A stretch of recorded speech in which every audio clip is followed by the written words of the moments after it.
sushi, you know, everything, most of the stuff that I cook is predominantly vegan or vegetarian. And I use up a lot of colors, a lot of different textures and spices and seasoning, but natural seasoning, I hardly use any salt, all right? But I do use a lot of pepper and other spices and herbs, okay? This one is thunder tea rice. So, you know, cooking need not be laborious. It can be very fast and joyous and artistic and creative, and that adds to the pleasure.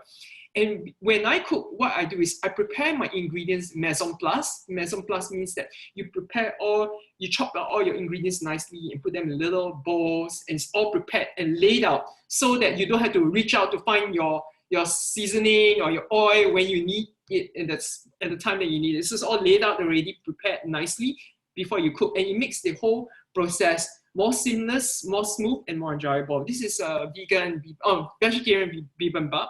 Very appetizing, okay? All right, I really enjoy photographing my food because, you know, it's a way to catalog what I have been making and sharing.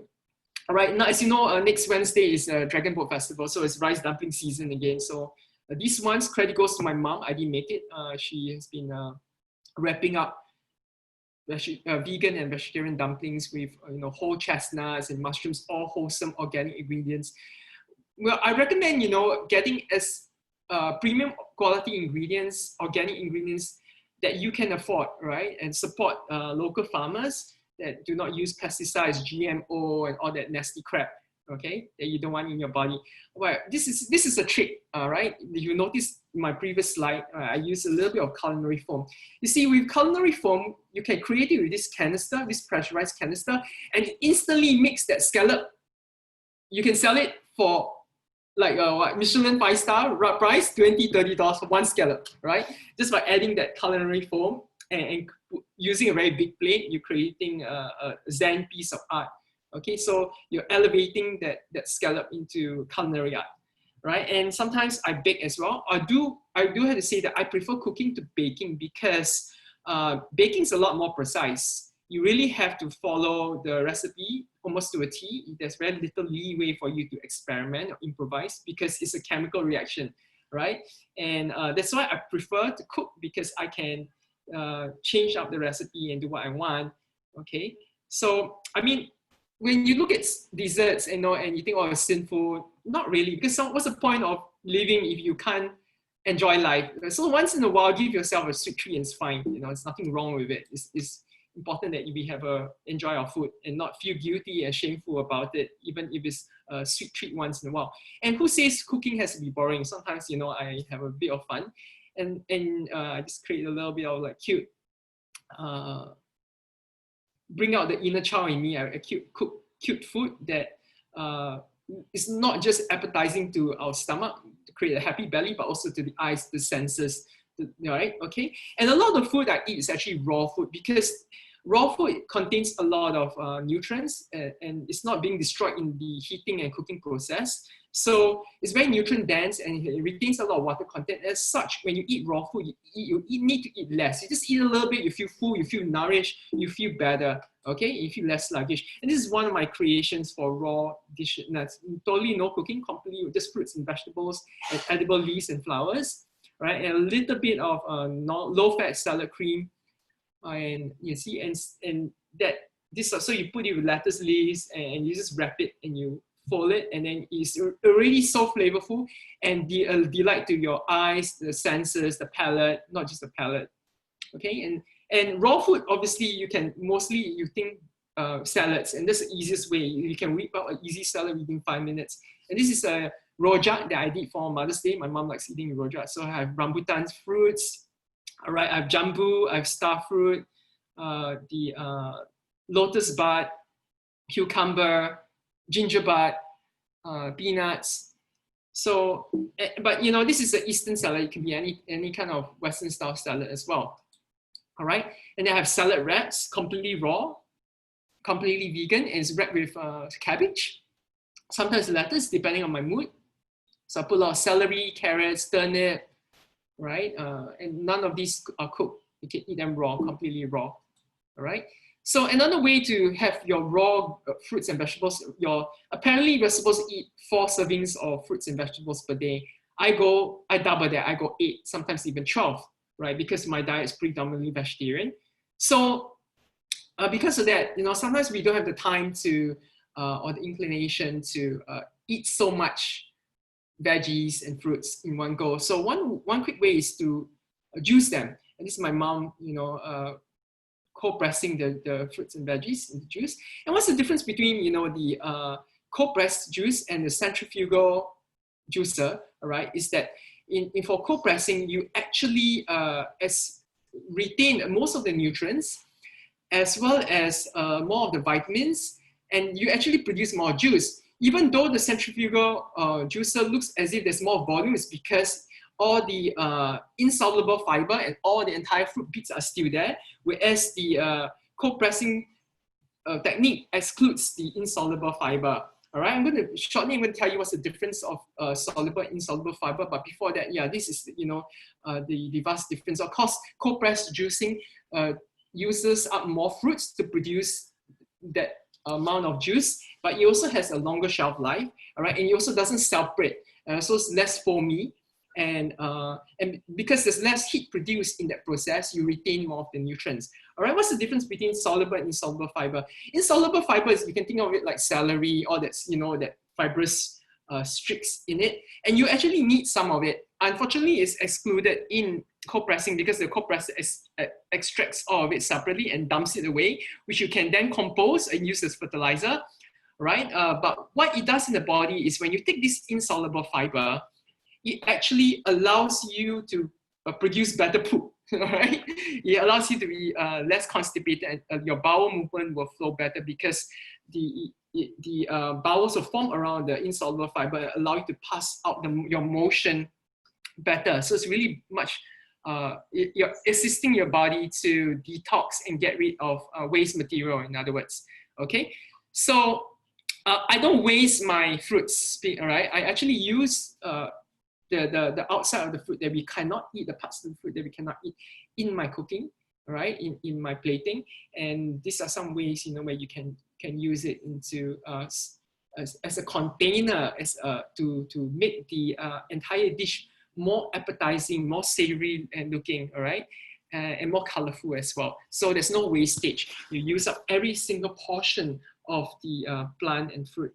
Okay, and speaking of juicing, right, this is one way I extract. Instead of using artificial coloring, I extract the natural colors of the fruits and the plants and the food. For example, the red coloring here is beetroot, the orange one is turmeric, right? The green is pandan leaves, and the indigo blue is blue butterfly pea flower. So instead of using artificial coloring, I'll use natural dyes, food dyes to stain my food. All right, and so as extending on colors, we should really eat a rainbow because each color scheme activates a different chakra system in our body, right? Especially the 7 main chakras that runs along our spine. And so they all have different nutritional values and constituents. So we should try to mix it up and have a variety and not have an equilibrium and balance, and not put too much weightage on any single one color, but have a little bit of everything, right? Moderation is key, as they say. And this is how I eat a rainbow, right? This is usually what I have for breakfast. I blend some coconut yogurt or like almond milk with pink dragon fruit or mango or avocado, and I create a breakfast smoothie bowl. Okay, I have nuts and mueslis, and lots of fruits. Okay, and this is another way to eat a rainbow. This is a gluten-free pizza.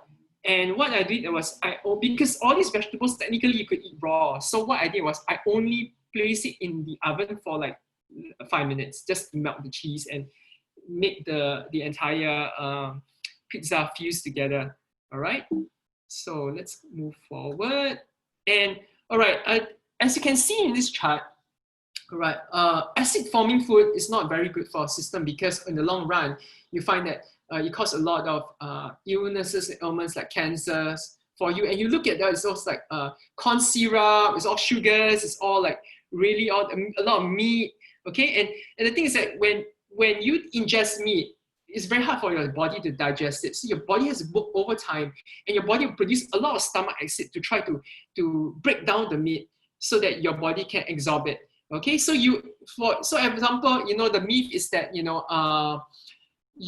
don't get protein from vegetables, and that's not true. There's a lot of vegetables that are very, very high in protein. For example, spinach and kale, and this, in fact, your body actually metabolizes and absorbs the protein and nutrients from vegetables better than meat.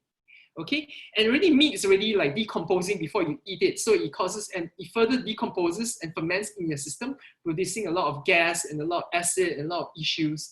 And whereas vegetables are alive, right? So when you take them, they decompose way slower, and our intestines are long, so, and also our dentine, our teeth and nails are not carnivorous. So that's why it's better to eat a diet, an alkaline-based diet that's mostly vegetables and fruits. Okay, no, of course, not all fruits and vegetables are alkaline. Like for example, tomatoes are acidic. So even though they are very tasty, we try to moderate our intake of tomatoes and oranges.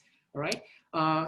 Okay, so one way of making your body alkaline is to drink some lemon water in the morning with warm water, add some drops of lemon.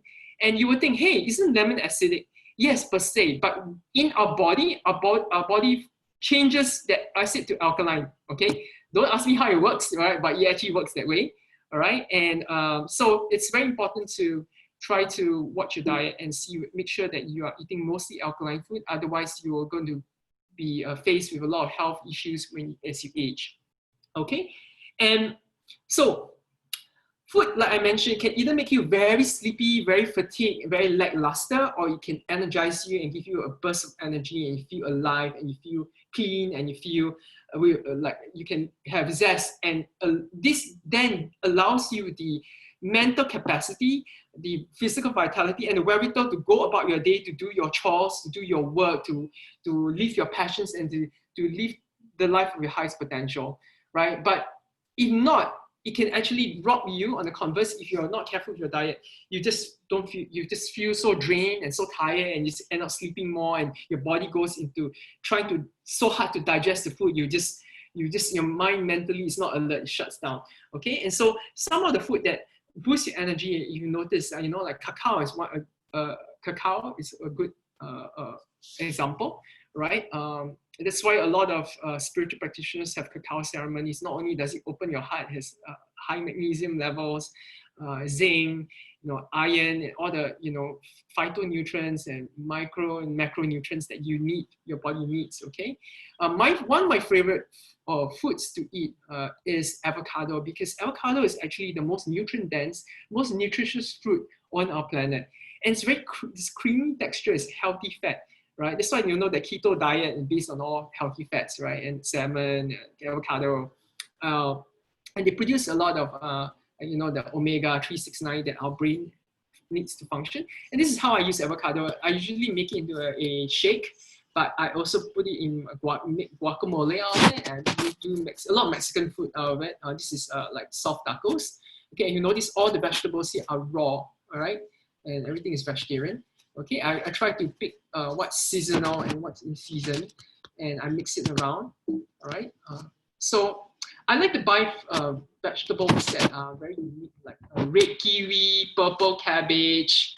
Okay, and one of my favorite vegetables is kale, because it's so rich in so many nutrients, and it has a nice taste, a nice texture. I like to stir fry it very lightly and quickly in a little bit of olive oil, and after that I drizzle some sesame oil and to make it taste more oriental. All right, and spinach is another great vegetable. I like the look, I like the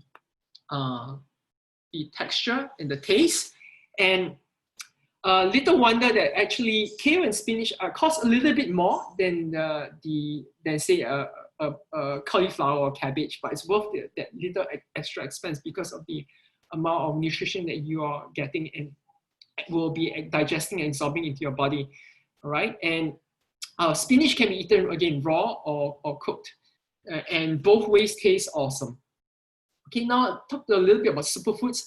I take all these 4 superfoods generally as a tablet every day or in this powder form, and this is how I eat them. All right. Okay, this is spirulina. Spirulina is a blue-green algae, microalgae that lives in swamps, and it is very one of the most nutrient-dense foods on our planet. That's practically all your body requires is in this food. Frankly, it doesn't taste that great, but I would not say it's an obnoxious taste. It's just not one of the tastiest thing around.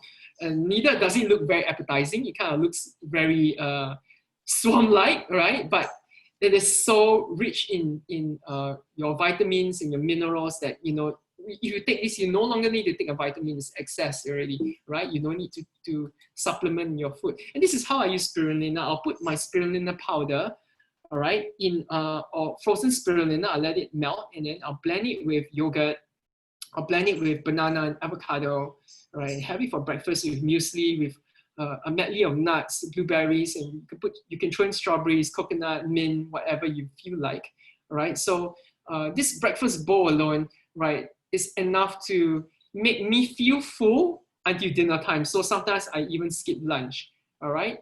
And it's not expensive to make. Okay, this is chlorella, and this is also a form of, it has, the difference between spirulina and chlorella is that some of the nutrients are higher percentage in one versus the other. So that's why I take the 2. But if I'm going to choose between one or the 2, I'll choose spirulina, all right? So, okay, scientists have been telling us that, you know, actually the feel-good neurotransmitter and chemical hormone, serotonin, right, we think is created in the brain, and yes, it is, but majority of it, 70%, as high as 70%, and even the latest scientific study I read, it says as high as 90%. That I'm not sure, but I'm pretty sure it's a very high percentage that is actually in your gut.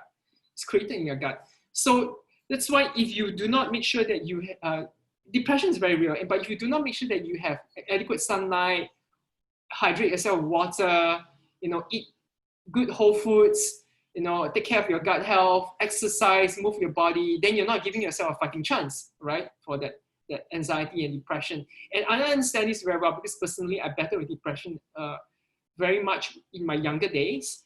And if I knew this sooner, I would have made sure that I get my, you know, digestive enzymes and probiotics, okay? And so, you know, our gut leads not just to mood swings if you don't make sure that it's a cleansed and healthy functioning gut, but also there's a lot of inflammation that causes, you know, let's say gastrointestinal cancers and whatnot, you're right, and there's a lot of inflammation there. So so basically it's related to and correlated. Your whole body is a mechanism that connects to other parts.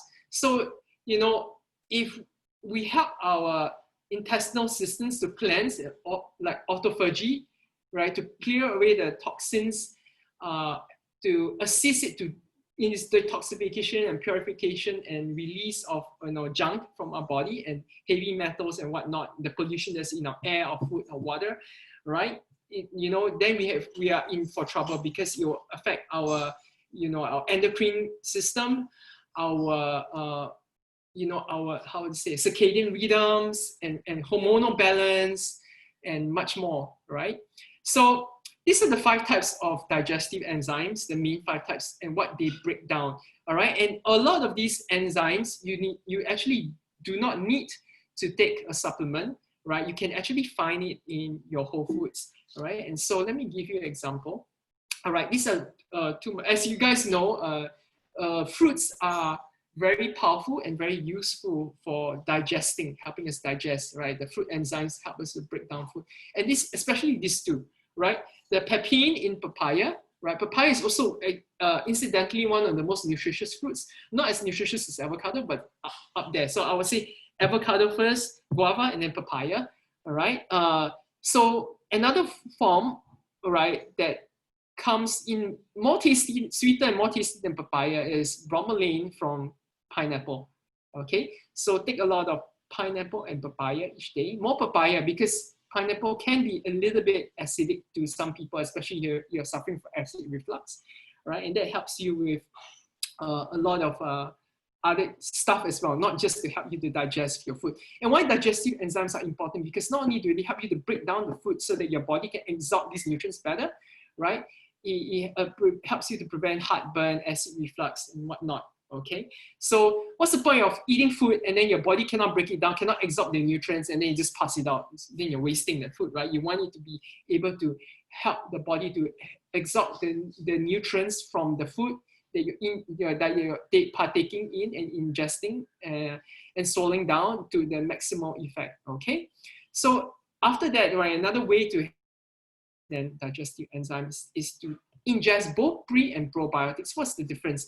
Prebiotics is basically food for the probiotic bacteria like acidophilus, right? That to help it to thrive, to grow. Okay, so it needs to leach on something, and so that's what the prebiotics are for. So let me give you some examples of prebiotics and probiotics. Probiotics you can get from fermented foods such as kefir, right? Yogurt, Japanese miso, Japanese natto, right? Sauerkraut, tempeh. And tempeh and natto are very similar. They are basically fermented soya bean. Tempeh has a less sticky taste. It's more savory. Okay, I like kimchi. Kimchi is probably my favorite, and you can make a lot of these yourself, all right? Okay, and then the prebiotics would be things like, you know, banana because of the starchiness of the, right? The sugar content, the bacteria, like acidophilus, likes to feed on that natural sugars, all right? Asparagus, chicory, onions, leeks, garlics, jicama, right? Jicama is like a turnip, like a white radish. Okay, so I like myself and my mom, we like to make kimchi because we enjoy the taste. So probably one of my two favorite ways to get my probiotics. Some of you drink Yakult, Vitagen, and all this, but it's laden with a lot of sugar. So we try to avoid that. Okay. A very popular health drink that's been going around and trending and lately in different holistic festivals and fairs, as well as wellness related cafes, is kombucha. And kombucha, you can buy it from a supermarket. There's so many brands. They're pretty pricey, about $8 for a small bottle, 250 to 350 ml bottle. A better way is to brew kombucha yourself, right? And I'm going to briefly mention how. But first of all, these are some of the health benefits of drinking kombucha. It helps strengthen your immune system, helps you to digest, helps you to boost your energy, detoxification, eases your joints, all right? And this is by Dr. X, okay? Dr. Josh X is he's a holistic doctor. He's very popular online. Okay, so these are some examples of kombucha that I make. I make them. The one on the right is 8 Treasures kombucha. I use it osmanthus, chrysanthemum, ginseng, red dates, goji berries, okay, and jasmine flowers too. And I like the effervescent, bubbly flavors of kombucha because it kind of replaces soda. There's far less sugar content in it, and so it's like basically giving you a lot of health benefits and it's also a digestive and an appetitive, meaning that because of its sweet, sour, tangy flavor, it gives you a good appetite and it helps you to digest your food at the same time. So it's both digestive and appetitive at the same time. All right, the one on the left is made from Blue Butterfly Pea flower, and it gives it this beautiful Ribena, blackcurrant, violety, purple color. All right, so and that's why I like to use this too. What you could do is you could also put ginger, passion fruit. They all taste very good. Banana, surprisingly, is very tasty as well. And so it's better to ferment your own kombucha than buy something off the shelf, because you can then customize and create your own brews, and it's fun. All right. So I do conduct kombucha workshops from time to time, and so if you're interested, you can send me a message about it. All right, kombucha is actually made from what's called SCOBY, which is short for symbiotic colony of bacteria and yeast. And the yeast is what causes the effervescence and the alcohol content. The alcohol content is less than 5%, so it's very light, tastes like a light shandy or light beer, all right? But you can barely taste it depending on from batch to batch, okay? So a lot of times lately, another popular thing is Blue Butterfly Pea flour. Lately, it seems like everyone's putting in everything in baked goods, in your beverages, in your mocktails and cocktails, in Nonya Peranakan food especially. And apparently I've heard, I'm not sure whether it's all wives' tale, but I've heard many people tell me that Blue Butterfly Pea flour is supposedly good for your eyesight and your hair, right? And I found this poster that says, wow, it's good for all these things as well. Everything from lowering blood pressure to acting as antidepressant. I'm not sure that's true, but who knows, right? But I do know that from my personal experience, when I drink the tea of Blue Butterfly Pea flour, I feel good. I feel light. It makes me feel cleansed. It makes me feel happy and light. It does work for me. So give it a go, right? And it's, at the very least, it's very beautiful. Another thing that I do with my food is I like to add certified pure therapeutic grade essential oils into my food. Usually those that are cold pressed from fruits like lemon and wild orange and tangerine, as well as herbaceous Italian herbs like basil, thyme, oregano, marjoram, all right, cilantro, you name it. And a lot of these essential oils, all right, out in the market, they are adulterated and not pure, because legally they can say that they are pure, even if this 100% pure, if only one drop inside is 100% pure and the rest is synthetic, they can. So just make sure that you get it from a trusted source. And I trust doTERRA because doTERRA has passed through 3 government agencies like AVA, HSA, so NEA as well, right? These 3 government agencies have to pass it to be able to label on this bottle that is food grade, that is safe for ingestion and safe for cooking and baking. All right, and how I like to use my oils is like I like to mix it up with a blender so that it's well mixed, and I put this 1 drop, goes a long way, 1 drop in my baked goods, in my soups, in my smoothies, in my shakes, in my cold pressed morning juices. Okay, and some of my favorites to use, right, would be wild orange, peppermint, lemon, and fennel, because fennel helps me to digest. It's a nice flavor. It adds a little bit of spice as well to the food, a bit of flavoring, a bit of seasoning, and it helps to kind of alleviate your hunger pangs so that it moderates your kind of cravings. Same for things like ginger. It helps me to digest. Okay, so and another herb that's worth mentioning is oregano, because it acts as a tenderizer for meats and it helps to preserve your food better as well. And it's also it's powerful antibiotic and antibacterial, fungal, antiviral qualities and properties. Makes it a good addition to your salads and your other food, especially if you're cooking meat. Okay, so I'd like to talk about the concept of mindful eating. Mindful eating is about being conscious and aware of the food and your relationship with food. All right, I'd like to share my personal experience. In my busyness, I always been trying to gobble my food, because to me, I don't really enjoy eating. Ironically, I enjoy cooking, but not really eating, because to me it's a chore, and to me it's a waste of my time. And I also have felt, after eating, I need to brush my teeth. It's just, it's such a hassle. To me, I try to gobble down my food while I'm doing my work.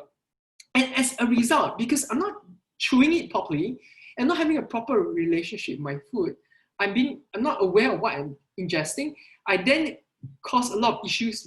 And the first issue is heartburn and indigestion. And indigestion, as you know, is so painful.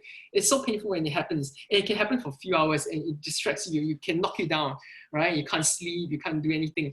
It incapacitates you. So basically, out of necessity, because I kept having indigestion in the past, I had to learn to be very mindful of my food. So what I do is I have a really good relationship with my food now. Means that I put my handphone aside. In the past, I'll be texting, or I'll be watching TV, or reading a book, or working on my computer as I'm gobbling my food and not chewing properly. Now, no, right? With each bite, I chew about 22 times, right? I count, right? So it becomes a meditation. It becomes just me and my food and nothing else. And when you do that, you feel that you can feel the texture and the love that goes, and the energy that goes into preparing the food, as well as the life force energy of the food itself. For example, if a mango or avocado, when I'm eating it raw, I get to smell it, I get to feel it dance in my tongue, I get to taste the creaminess, I get to feel the life force emanating from that fruit, that plant, that vegetable. And I learned to have better appreciation, better love for the nutrients that are absorbing, and knowing that the energy comes from light. That light source is our sun.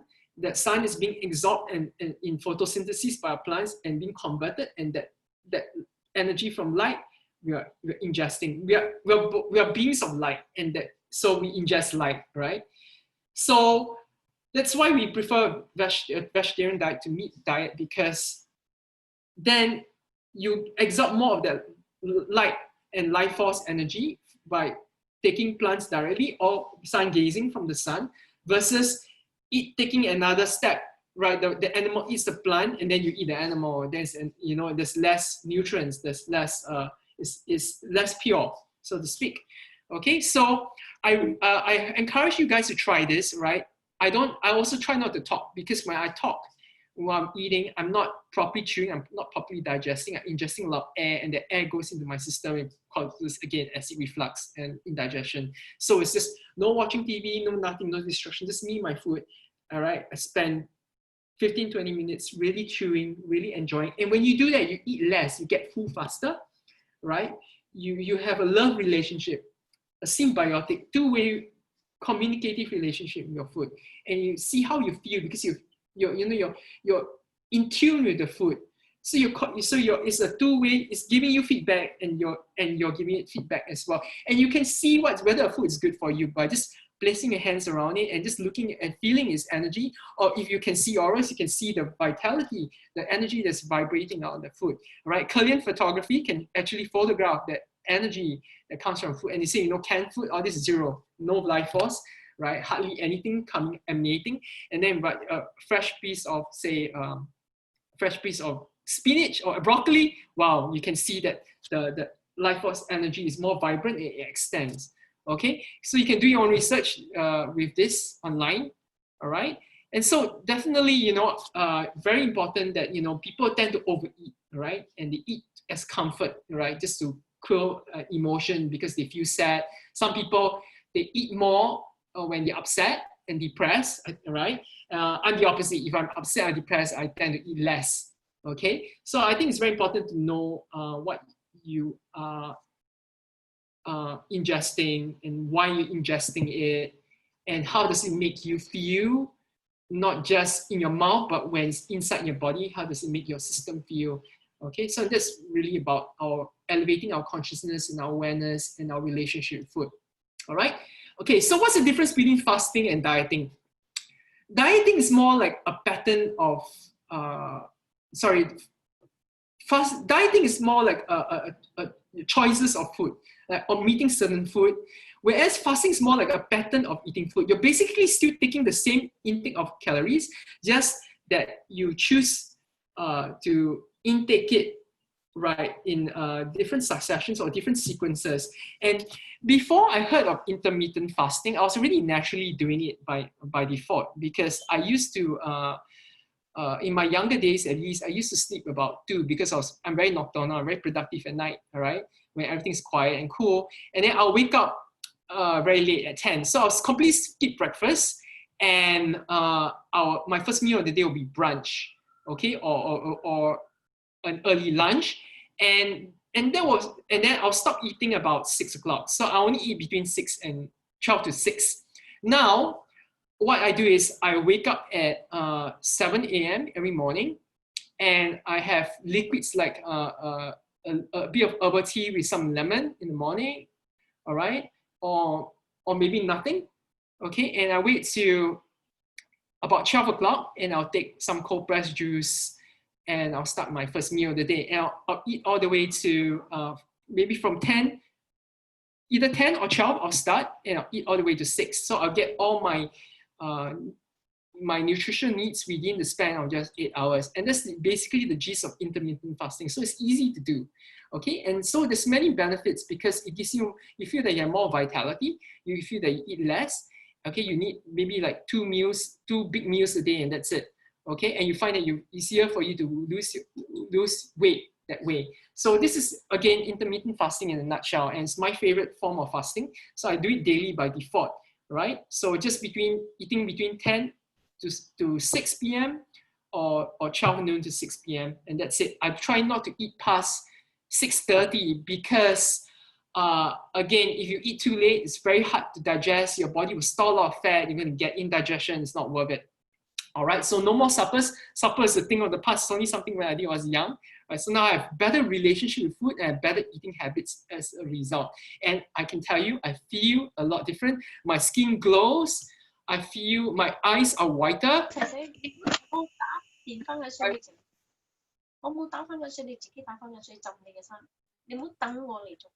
Also, sorry, could everyone mute themselves so that we can hear you? Okay, so remember and understand that your diet is not just what you eat, it's also what you absorb, what you read, what you watch, the people you're around with, the people that you're surrounded by, okay? Everything that you are around with, you're having a symbiotic relationship with, and it forms your diet, okay? So this is my favorite quote from the Dalai Lama, all right? And remember that health is the true wealth, and you only have one body, your body is your temple. So treat it right by giving it the proper nutrition, the proper food that it requires.